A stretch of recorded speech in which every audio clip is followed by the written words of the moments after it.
Hello, everybody. Welcome to the Special Education Curriculum Subcommittee. Today is March 18th. It is 5:34 p.m. Today I have with me Ashley Gullius, Mary Ellen Flaherty Ludwig, Jasmine Prezi, Veronica Lenzen, Hannah Cohen, and Deidre McKinnon. I believe I got everybody in there. We are going to start with approval of the minutes. If I can have a motion that we address the three open minutes from last year, April, October, and December. Pass them all as one. A motion that we should approve all those minutes. Second. Seconded. Second by Ashley. Thank you. So everyone has reviewed the minutes, and if you could please move to approve the, go ahead and make a motion. Raise your hand and say aye if you move to for yes. Yes. Aye.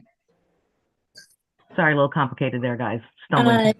But I abstain from April. Okay. Here. Thank you. Okay. Jasmine Prezi abstains from April. All right, that's all the business that we had. We don't have any public comments, so I will turn it over to Veronica Lenzen to start the meeting for us. Sure. Thank you very much, Janine. Thank Hi, everybody. Veronica Lenzen. I'm one of the two education administrators for specialized learning and student services. Deirdre is the other one. And we have Hannah Cohen with us, who is our special education administrator for related services. And for your pleasure this evening, we are going to present the extended school year sort of policies, procedures, how we make determinations about ESY and what our ESY programming looks like for the summer. And since my head got very small, I believe, yep, Deirdre just started sharing screen. So of course, extended school year programming is our programming for our students who receive special education services during the school year, but who all need additional programming during the summer in order to maintain the skills that they've learned all year. So Deirdre, I don't know if you want to, or if you're able to move to the next slide, or if it's. I did. Can you see the agenda? No, I No. just need to see the cover. It doesn't look like you're in slideshow mode based on what we see. Okay, I did move it to slideshow mode. It didn't move. Mm-mm. Okay, hold on. Okay.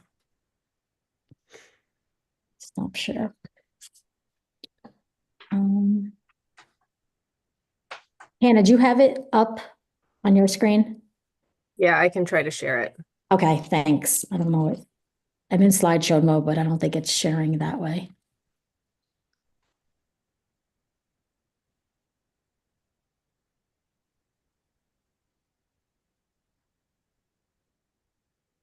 You're able to see my Yes. screen? Yes. We're in. Okay, We're in. thank Okay. And now can you see it still? Yes. Yep. Okay. Agenda. Perfect. So we're going to talk about what extended school year is, how we determine it, what the structure is for 2025, the related services, locations, schedules, and our planning timeline. And then if there's time, we can do some question and answer after we're all done. Great.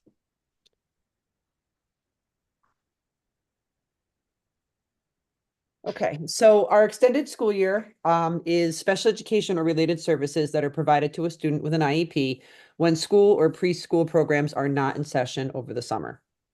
And the primary purpose for this is to prevent loss of skills. There are specific services that vary according to individual needs, just like any other IEP. And some examples are math or reading, speech, social skills, behavioral instruction. There are some students who only require social skills or counseling. And if they're on the cusp of learning a new skill, services might ensure that that learning is not interrupted.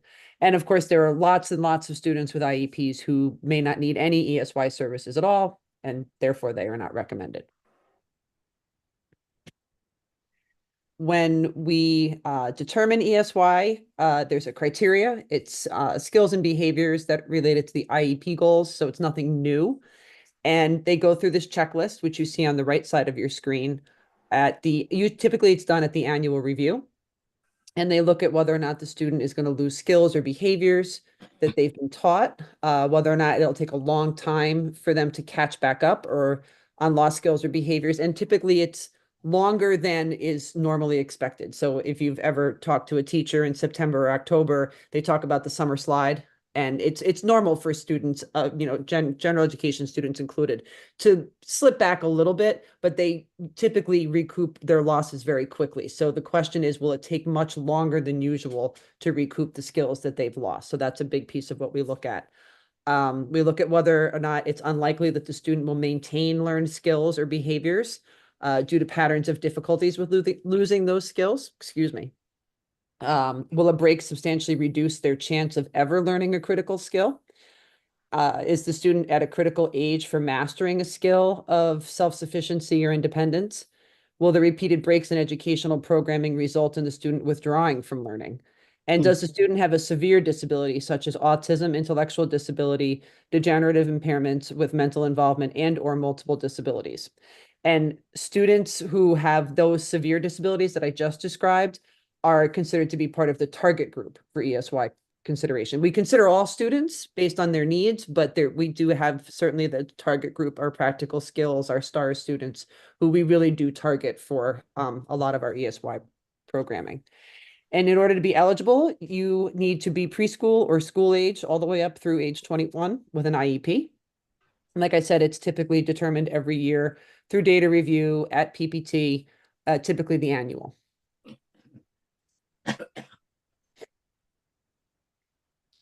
So for our 2025 structure, our pre-K students who have an IEP will receive specialized instruction if it's recommended for ESY and their related services. The plan right now is for them to be in their usual pre-K environment. So if they're at NECC during the school year, the plan is for them to be at NECC over the summer. If they're in one of our elementary schools, because that's where their pre-K program is, currently that is the plan for them to receive their services there. If there's any changes to that, certainly parents would be updated.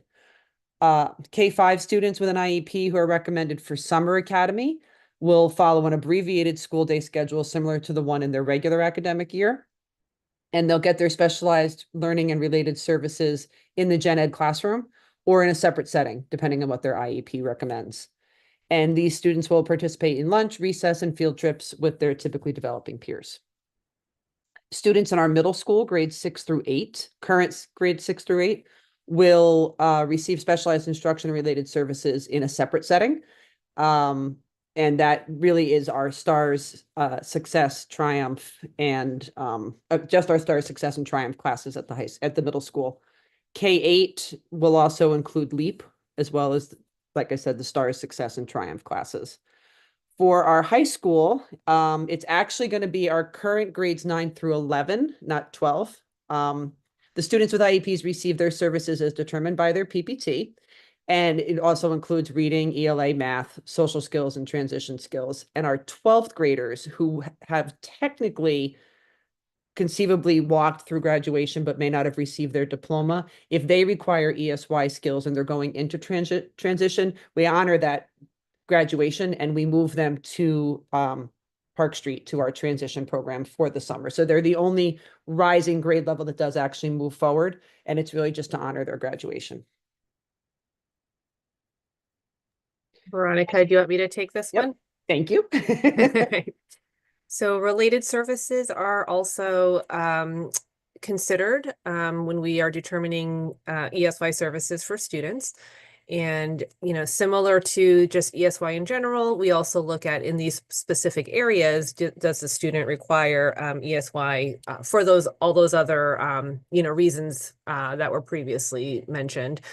So we might look and see if speech language therapy is required. That might be to target students' articulation skills, their receptive expressive language skills, or social language skills. Anything that has to do with communication, language and communication.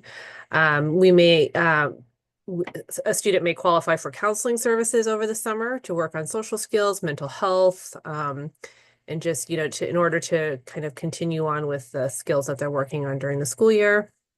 Occupational therapy looks at fine motor skills, visual motor skills, as well as sensory integration. And then for our physical therapy services, students would be working on their gross motor skills, in order to be safe within the school environment. Are they able to access stairs? Are they able to safely, maneuver the environment? And then also there may be behavioral services that might be included, such as DTI, which is a discrete trial instruction, which is very targeted, one-on-one skill teaching of skills, as well as supporting of the any behavior plans that might be in place for students.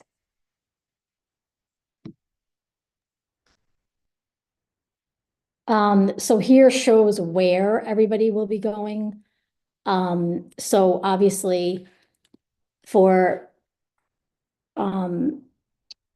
NECC, everybody for pre-K 3, 4, Rising K will be staying there for the summer. So the times will be from 9:30 to 12:30. Merrimack, Cranberry, Wolf Pit will be 8 to 12 at Cranberry site. Kendall, Fox Run, Brookside will be at Kendall for the summer from 8 to 12. CMS Silvermine will be 8 to 12 at Silvermine. Jefferson Tracy will be at Jefferson from 9 to 1. Rowayton Marvin Sono will be 9 to 1 at Marvin. Middle school will be at Ponus from 8 to 12, which includes all of our specialized programs for the middle school. High school will be at Brian McMahon from 8 to 12, and Park Street will house all of our transition programs from 9:30 to 2:30. So we have 5 sites this year instead of 6 for the K through 5 program, and then 6 through 8 is all at Ponus for this year.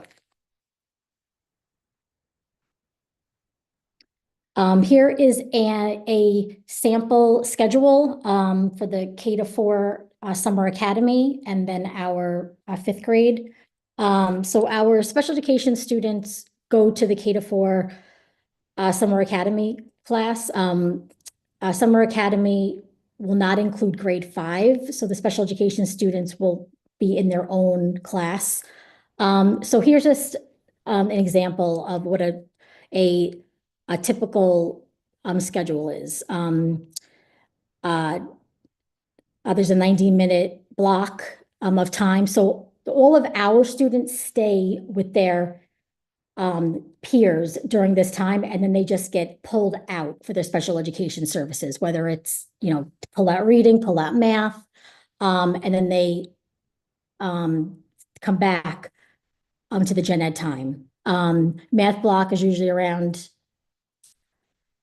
40 minutes. Then they do centers and lunch, and then they have a closing campfire time. So it's a short day. It's only 4 hours, but it is jam-packed, as you could see. So it's a hands-on learning time, and they have so much fun.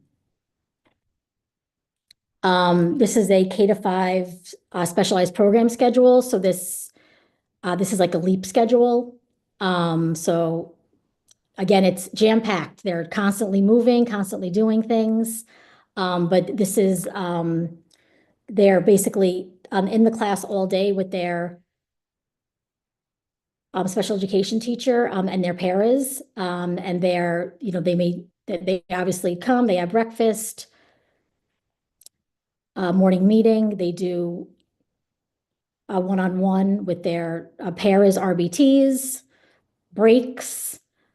They may go back to one-on-one instruction again, another break, center time, lunch and recess, and then it's time to go home already. So it's a jam-packed day, so it goes fast. And then our grade 6 through 8 ESY and specialized program schedule. Again, all of our groups start with breakfast and arrival. And then we have a morning meeting, the review of their schedule, some social emotional learning lesson, and some writing prompts. They do language arts. If they have goals and objectives for reading and writing, those are going to be worked on then. They do get a brain break or movement break and then move into math skills. Again, with a brain break or movement break. And there's a weekly themed life skills based activity for our students in that program. And then they also have lunch and dismissal. Again, 4 hours, but they are busy. It's not summer camp, that's for sure. They're very, very, very busy teenagers at that point. So that's our middle school program. Our high school program is also very similar. The one major difference I would point out is they do the independent living skills as our students in the middle school do, but we also start working on vocational skills. They have mock interviews, job applications, job exploration, and they do work in our PAYS lab to do some PAYS lab activities. Again, all based on the fact that their IEPs also have transition skills in them at this point. So they are working on their transition skills in addition to everything else over the summer as well. And Norwalk Next Steps, I don't know if you noticed, but their program is an extra hour longer and it starts a little bit later. And that is to allow for the travel time and vocational experience or volunteer and leisure activities that they also do for 3 hours a day. And if we had a shorter program, we wouldn't be able to get everything in and allow them to still go out to their job sites during the summer. So that extra hour allows them to do travel time, job experience, and also, again, their functional academics that they need during the summer. So the process, we finalize our ESY eligibility in PPTs. Mid-May is really the absolute endpoint. We try to get a lot of it done sooner than that, but we try not to also have extra meetings. So our annuals will lead us into May where we're still making some decisions. Registration forms are sent to all families of students who are eligible for ESY. And the reason for that is so that we know, I mean, some families, you can opt out. ESY is not mandatory. And some families go on vacation. They have other plans for their students. So we ask them to register so we know how to plan for who's coming, who needs transportation. We create our class lists in early June. We get our transportation all set up so that Joanna can do the bus runs for the summer. And we confirm all of our ESY staffing. And all of this happens between mid-May and early June. So we're also very busy in a very short period of time. We have teachers for all of our sites, our related service providers, our paras, and then of course, any bus riders that are needed for the transportation. It's an ongoing process to organize and accommodate itinerant services by parent request as appropriate, because some students may only be recommended for reading and writing instruction over the summer, which means if they're coming in, they're only getting, a half an hour or an hour, maybe 3 times a week. And so what are they doing during the other time? They're welcome to stay for ESY, but if the parents are able to work with us, we can try to do itinerant services for them. We order and disseminate supplies to all sites in late June, and we finalize our process, which is of course ongoing because you're never really done, but we try to be done by mid-June. And then we start working on progress monitoring and data collection systems in CT SEDS and come up with a system for attendance every year because we don't usually use PowerSchool for that. And then we do professional learning for all summer staff in late June. And this year, the dates are June 24th and 25th. So while the central office is doing a lot up until probably the end of April, then it becomes boots on the ground and we have teachers included in the planning process once we hit May. And that is ESY. Do you guys have any questions for us? Does it begin, does it start before 4th of July or is all the planning is done to start after? Dates would be helpful, right? Sorry. June We start on June 30th. Yeah, June 30th through And we're gonna go to July 31st. Yeah, throughout this whole thing, we didn't have the dates. Sorry. And it's Monday through Thursday for all of those weeks. Every year we have to do this kind of funky little schedule where it's 3 days 1 week, 4 the next. This year it's Monday through Thursday for all of the weeks. So it's nice and simple. Veronica, could you remind me of, did I say that right? I forget your name. What PAYS stands for? PAYS. No. I can't. No, you don't know. You forgot. I You can't. totally forgot. It's very long, but essentially what the Oh, pays, but I can tell what does it do? More purpose than the of it letters is mean. to provide practical skills practice for students, typically in 11th and 12th grade at the high school who have IEPs. And it's a lab that's set up where students come in, they take task cards, and it's treated very much as though it's a business. So the teacher is the manager when they get there. They clock in at the beginning of class, they clock out at the end of class, and they do tasks like filing, sewing, cooking. There's any number of I bet they like that. screws. Yeah, they love it. Screwing screws into a board, things like that. But everything is done, and the back of the card has an industry standard for how quickly it should be done or how efficiently or correctly. And so the goal is to work the students up to the industry standard for each of those things. And they're soft and hard skills for work outside of high school and outside of college and post transition. So it's really preparing them for that. But the actual acronym escapes me. Practical- Oh, that's Every fine. time I see it, I know I have someone's going to ask. No, I didn't. You Practical told me what I want to know. assessment, practical assessment exploration system. There you go. Deirdre with the with the fast typing Google skills. Does Okay. it happen often that parents will bypass the ESY? Not very often. Rarely. Our families travel out of the country, so they take the summer to do that, which we appreciate, so that they're not necessarily missing school time. But we Right. don't have a lot. I mean, if we have 100 kids in ESY, we might have 2 or 3 that completely Okay. bypass And then it. we It's just not a try to lot. catch them up when they come back. Yeah, we do the best that we can. Some Yeah. parents will ask for some suggestions for what to do while they're gone, so we'll try to support with that too. Okay. Do you have a sense of Yeah. how many of the general education students are also in the summer program for when they're integrated? Is it a big summer program of not ESY students? So a lot of general ed students come in the lower grades. We tend to see less in the upper, well, now only K through 4 are Yeah. coming. Less students in 4th grade, but definitely K through 3. And A are lot of they coming because they just need some more support? They Yes, don't have an IEP, but they still need some more support Yeah. in some areas. yep, for their scores, yeah. For And their reading. then what would the ratio be in those classes, like a kindergarten class with IEP versus non-IEP students? It shouldn't, well, obviously it shouldn't be more than half. I can get you the exact ratio. It's just general. Yeah, but probably around, if there's like 20 students, I would say probably around 6 to 8 have IEPs. I see. Mhm. And then at the high school level, credit recovery, summer school is completely separate. And that's just based on students, whether they have an IEP or not, who need to make up a class over the summer. And our ESY programming is actually not merged with that. It's a Got it. separate setting. Mhm. And Oh, okay. the students are separate setting for most of the time during the school year anyway.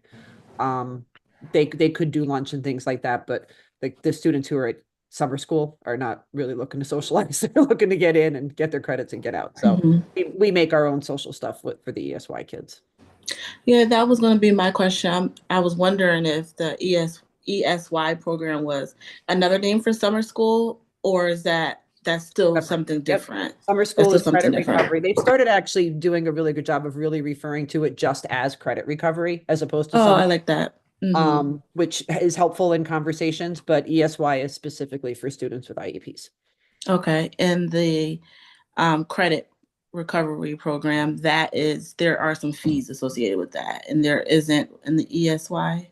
There's definitely no fees for ESY. To be completely transparent, I'm not sure. I didn't think that they had to pay for summer school for credit recovery, but that I'm really not sure of. That's Mm-hmm. not something that I get as involved with. So I'm not sure, but I know that ESY, there's no charge. And for the students who do attend, so kind of a two-part question.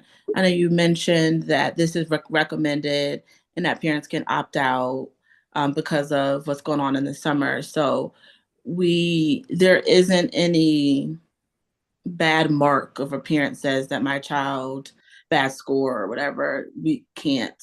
Okay. And then the two part to that is the students who attend the ESY, are they kind of ahead of students who didn't? Not necessarily. I mean, our goal certainly is to have all of our students who come to ESY maintain the skills that they learned during the previous school year, and that's why they're coming to ESY. Oh, okay. I think that, you know, certainly if parents opt out of ESY for whatever reason, it's also individualized. Some students might do better because of whatever other experience they had over the summer. So Okay, it's hard to really say that they're behind or ahead in that. So it's more so just more practice at the skills already taught, continuation in the summer versus like a pause and having to reintroduce in a way when it go back to the fall. Right. Got it. Okay. Great. Yeah, great program. Yeah, thank you. Any other questions? Anyone else? Mm. Okay. Oh. No, it sounds like a wonderful program, and it, you know, thoroughly worked out. Your expertise shows through. It looks like keep them busy, keep them excited. Busy, focused, and engaged. Go, Yeah. go, go, go, go. Exactly. Do we ever have a challenge staffing ESY, or we have plenty of staff teachers? This year, we're looking pretty good. Sometimes we Okay. do have some challenge, but this year so far, we started early. So we've already reached out to staff. We have a list already, so we're on it. Yeah. Okay. Great. Mhm. Okay, with that Okay. then, I guess I will take a motion to adjourn. Okay. Okay, motion moved by Jasmine, seconded by Mary Ellen, and have a nice night, everybody. I'll see See you in an hour. in a few minutes. Minutes, See actually. you. In a bit, everyone. Bye. Thanks, Bye-bye. everyone. Hey, everybody, Bye-bye. thank you for having us. Bye. Take Of care. course. Thank you. Thank you. Bye. Thank you.